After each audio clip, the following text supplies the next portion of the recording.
A mediados del siglo pasado se deparó para el Brasil un final de milenio totalmente sangriento. Más de 70 personas con historial delictivo fueron exterminados por uno de los asesinos más despiadados y temidos de este país latinoamericano. Este es el caso de Pedro Rodríguez Filho. Yo soy Antonio Aloe y esto es Culpables de Algo. Debo recordarte que si te gusta este tipo de contenido, puedes apoyarme con un like y suscribiéndote a mi canal y así me ayudas e incentivas a seguir creando contenido como este.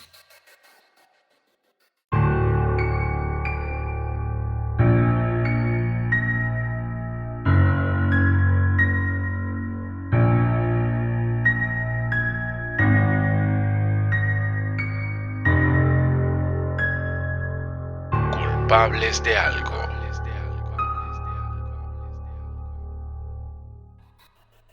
Pedro Rodríguez nació en 1954, en Santa Rita de Sapucaí, Brasil, con un destino ya marcado antes de nacer.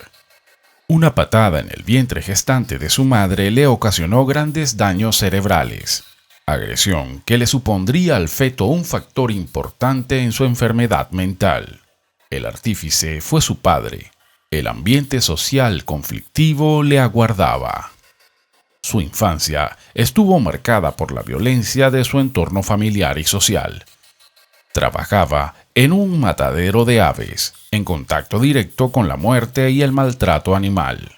Genéticamente predispuesto por las relaciones agresivas, resolvía los conflictos a golpes y con la intención de acabar con la vida de su rival. No se quedaba en el camino de las peleas. Su primera tentativa, sin éxito, de asesinato fue contra su primo, ambos menores de edad. Posteriormente, Rodríguez Filho comenzó su carrera homicida a los 14 años. Su primera víctima fue el vicepresidente de Alfenas, lugar donde trabajaba su padre. Este habría acusado a su padre de robo. Luego, mató a quien se cree que fue el verdadero ladrón. Después, se dedicó a robar y asesinar traficantes, llegando a ser pareja de la viuda de una de las víctimas. Debido a esto, empezó a hacerse cargo del negocio que le pertenecía al difunto criminal, empezando a vender droga y a eliminar la competencia, hasta convertirse en uno de los criminales más temidos de su país.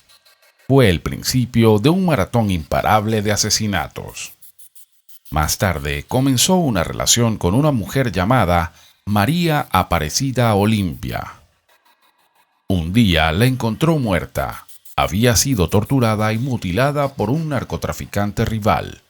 Tras averiguar quién era, irrumpió en una fiesta de bodas con 4 amigos y mató, además de al asesino de María, a otras 6 personas, además de dejar 16 heridos. En este punto de los hechos todavía no había cumplido los 18 años. El narcotráfico le sirvió de refugio y cantera criminal. A partir de entonces se fueron sucediendo una serie de crímenes imparables. Su pulso asesino tenía un motivo basado en el complejo de Dios justiciero que eliminaba del mapa al hombre del mal.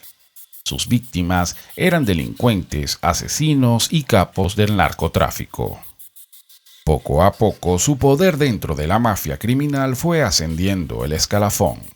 Eliminaba a su competencia al puro estilo del Padrino. Su entorno estaba marcado por la supervivencia y la supremacía. Era él contra el mundo que lo amenazaba. La venganza contra los individuos que causaban el mal llegó hasta su propia familia. El odio a su padre se incrementó tras descubrir que había sido responsable de la muerte de su madre. Lo asesinó, le arrancó el corazón y lo mordió en un acto de canibalismo vengativo. La soledad parecía ser su destino.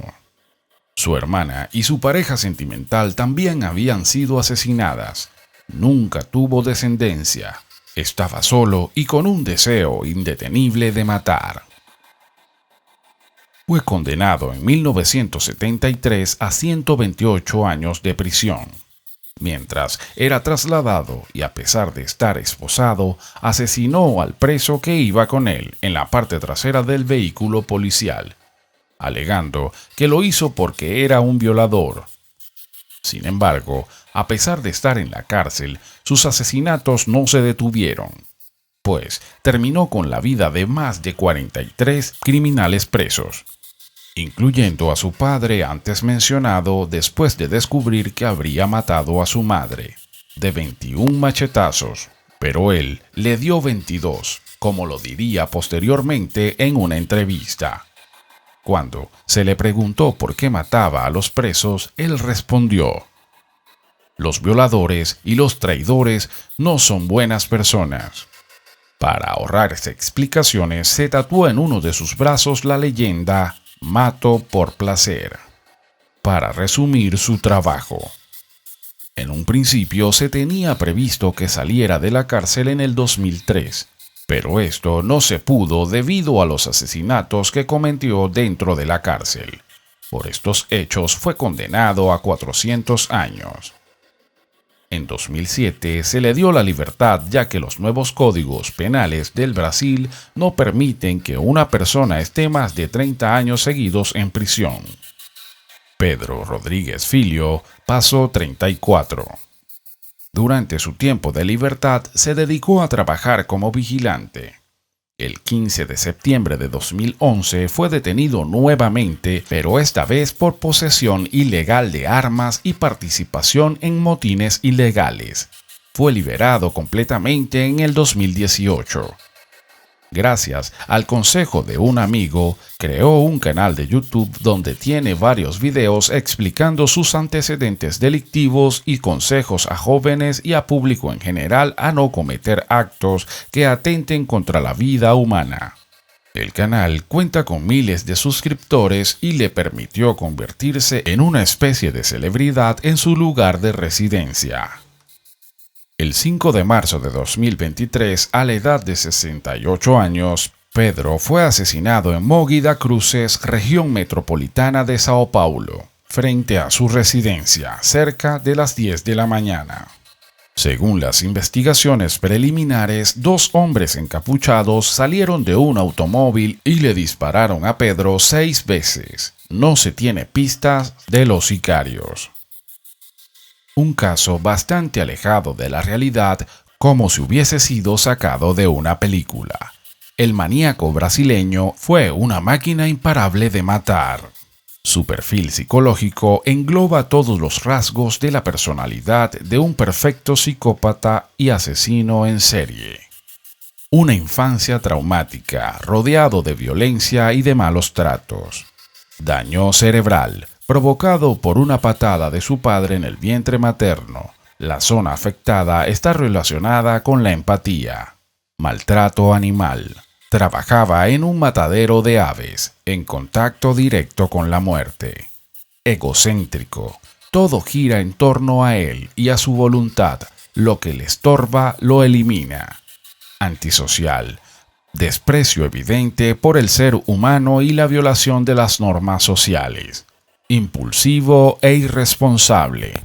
Falta de perspectiva futura sobre las consecuencias de sus actos. Paranoico. El mundo era una amenaza. La única forma de estar a salvo era asesinando. Complejo de Dios. Se sentía con el poder divino de la justicia sobre los hombres. Matar a criminales que le eximían la culpa. Falto de empatía y remordimiento. Aparte de las causas biológicas, no sentía el mínimo arrepentimiento por sus actos. La víctima lo merecía. Placer por matar. Lema tatuado en su brazo. Asesino compulsivo.